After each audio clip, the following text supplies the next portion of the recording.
What if I told you? The voice that once commanded massive crowds was silenced in an instant.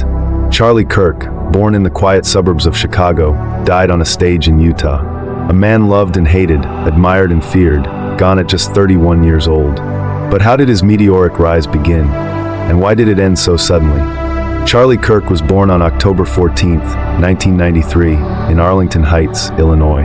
The son of an architect and a stay-at-home mother, his life began in the ordinary rhythms of Midwestern America. He grew up in a conservative household where faith, discipline, and patriotism were guiding lights. As a teenager, Charlie dreamed of joining the military, even applying to West Point. But destiny had other plans.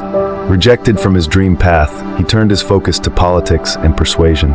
It was in high school that he delivered a speech on conservative values, one that caught the attention of political leaders far older than him.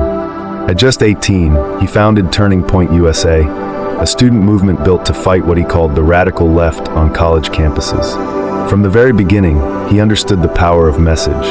Simple, direct, provocative. To some, he was a fearless defender of American ideals. To others, a dangerous voice dividing the nation. But whether you agreed or disagreed, you couldn't ignore him. Charlie's rise was meteoric. From suburban Illinois, he leapt into the national spotlight. Television appearances, interviews, rallies. The young man from Chicago's suburbs became a household name in political circles. He was unafraid of confrontation. Protesters followed him. Critics mocked him. Yet every insult, every protest sign, only seemed to fuel his determination. By his mid-20s, he was sitting with presidents, advising leaders, and shaping the political conversation of a generation. His rallies attracted thousands. His words spread across millions of screens. But with influence came controversy. Some accused him of spreading division. Others saw him as the only one willing to say what many were too afraid to voice. He thrived on this tension, and in truth, he built his career on it. But power always casts shadows. Behind the headlines, threats against him grew. Online hatred sharpened, and whispers about violence became louder. Until finally, those whispers turned into something real. It was September 10th, 2025. Charlie Kirk was in Orem, Utah, standing on stage before a lecture hall of students. For him, it was routine. One more night, one more crowd, one more chance to leave an impression. But in the blink of an eye, the night turned to tragedy. As he spoke, the room filled with sudden, deafening gunfire. Students screamed. Chairs toppled. Panic rippled through the hall. Charlie staggered, his voice silenced mid-sentence. He collapsed at the podium, the place where he had spent so much of his young life commanding attention. In seconds, chaos swallowed the room. Security rushed in.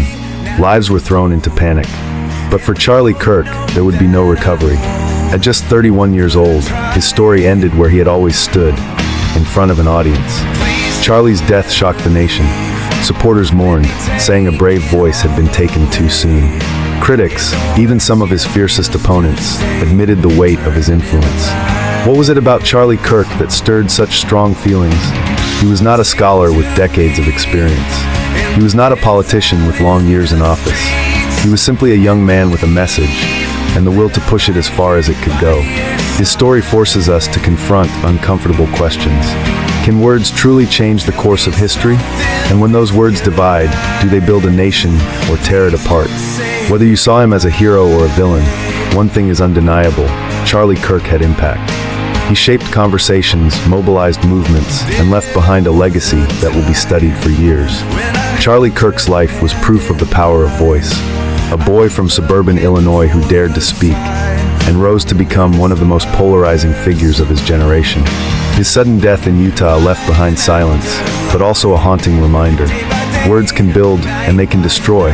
If you're watching this and you haven't subscribed, you might never hear the next untold story. So hit that button now.